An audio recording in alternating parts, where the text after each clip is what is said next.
There's a particular kind of exhaustion that settles into people who spend their lives saying yes when they mean no.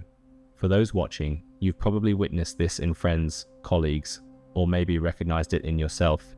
That hollow feeling when someone agrees to something and you can literally see their energy drain away in real time, but they are afraid of voicing their concerns.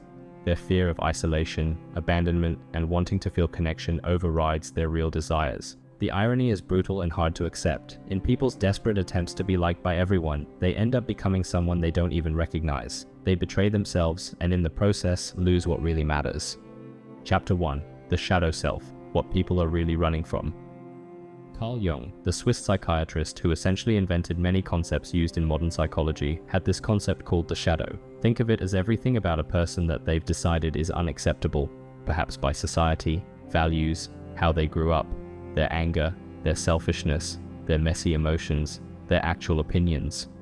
For those watching who've observed the nice one, the agreeable one, or the low-maintenance friend in their social circles, these people's shadows are probably massive by now. Every time they swallow their real feelings to keep the peace, every time they laugh at jokes that make them uncomfortable, every time they say, "I'm fine," when they're absolutely not, they're feeding that shadow. Jung believed that what people resist in themselves doesn't just disappear, it grows stronger, lurking in their unconscious, and eventually it finds ways to sabotage them. Ever notice how some people have those random moments of inexplicable rage? Or why they sometimes make decisions that seem completely out of character? That's their shadow trying to break free. The twisted part is that by rejecting these parts of themselves, people become less authentic, less whole, and ironically, less likable. Others can sense when someone is performing rather than being genuine. It's that uncanny valley effect, but for personalities. Chapter 2. The Persona Trap.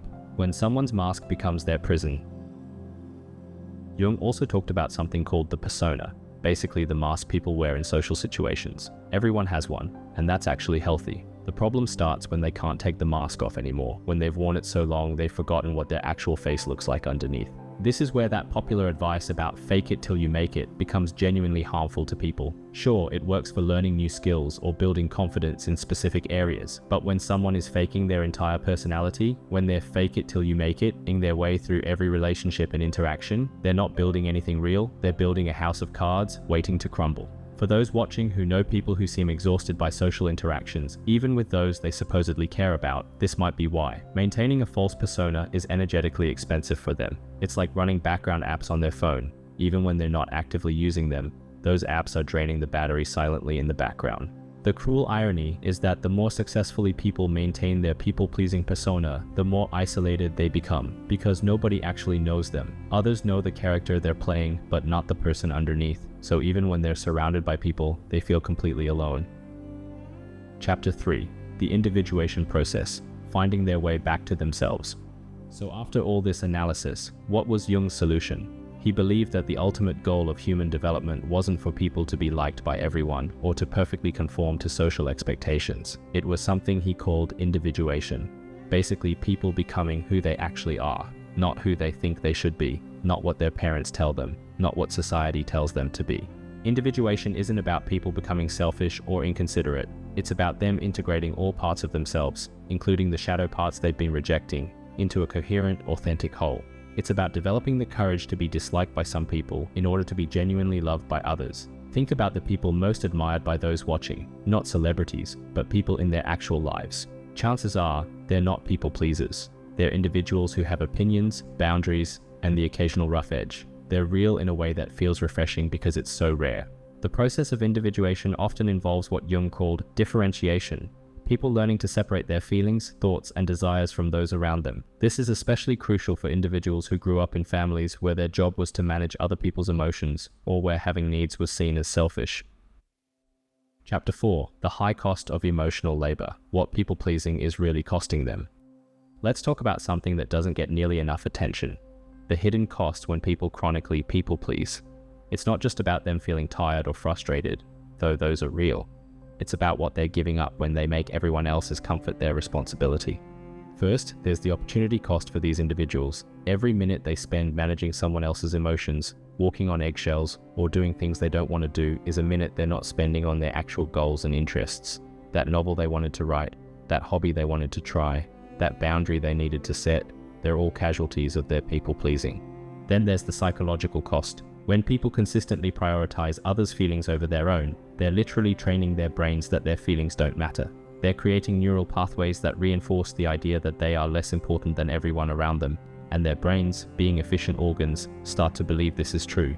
But perhaps the most devastating cost is what Jung would call the unlived life. All the experiences, relationships, and achievements that could have been theirs if they'd had the courage to be authentic. When they're busy being what everyone else wants them to be, they miss out on becoming who they're meant to be.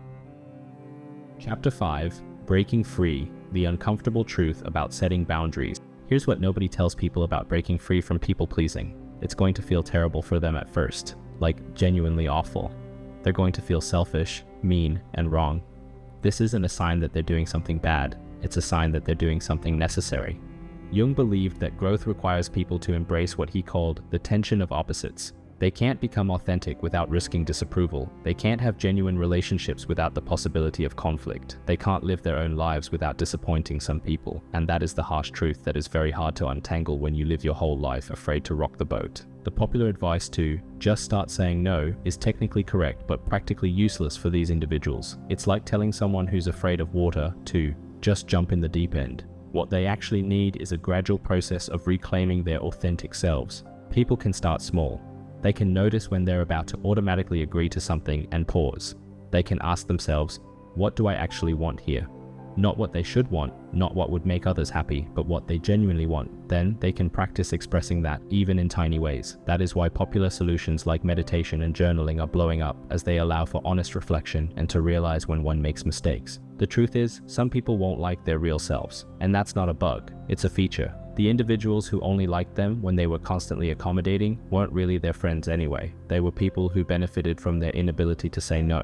This channel is here to give you the harsh truth that will actually benefit and induce change rather than hold your hand for more watch time. So here's the crucial reframe that helps people overcome the selfishness guilt. Healthy boundaries aren't about taking from others. They're about taking responsibility for their own emotional well-being so they can show up more authentically in relationships. When someone constantly says yes to avoid disappointing others, they're actually being dishonest about their capacity and creating resentment that poisons the relationship anyway. True selfishness would be expecting others to manage their emotions while refusing to manage their own. Setting boundaries is the opposite. It's saying, I'll handle my feelings and I trust you to handle yours. People can start by reframing boundaries as acts of respect rather than rejection. I care about our relationship enough to be honest about what I can sustainably give, rather than I'm saying no because I don't care about you. The guilt they feel isn't evidence they're being selfish. It's evidence they've been conditioned to believe their needs don't matter, which serves no one in the long run. But here's what's waiting on the other side for them. Real relationships with people who actually know and care about them. Work that aligns with their values and interests. A life that feels like it belongs to them instead of everyone else. Ask yourself, would you want to be surrounded by people who don't appreciate you for who you really are instead of a mask? Conclusion: the paradox of authenticity.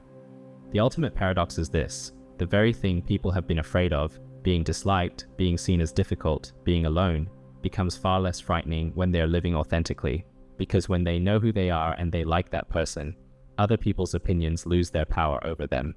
Jung spent his entire career studying what makes people psychologically healthy and fulfilled, and his conclusion wasn't that everyone should be nicer or more agreeable. It was that they should be more themselves. Messily, imperfectly, authentically themselves, even if it means. For those watching who've observed individuals spending years betraying themselves to please others, this isn't about them becoming selfish or uncaring. It's about recognizing that they can't give what they don't have. They can't love others authentically if they don't know and accept themselves. They can't build genuine connections while wearing a mask. The cost of people betraying themselves isn't just personal, it's collective. Every time someone chooses authenticity over approval, they give permission for others to do the same. Their courage to be real creates space for others to be real too. To realize this is normal and to drop the act. Maybe it's time for people to stop asking, how can I make everyone like me? And start asking, how can I become someone I actually respect? What do I actually care about? Because at the end of the day, how you think about yourself will very much reflect onto your reality.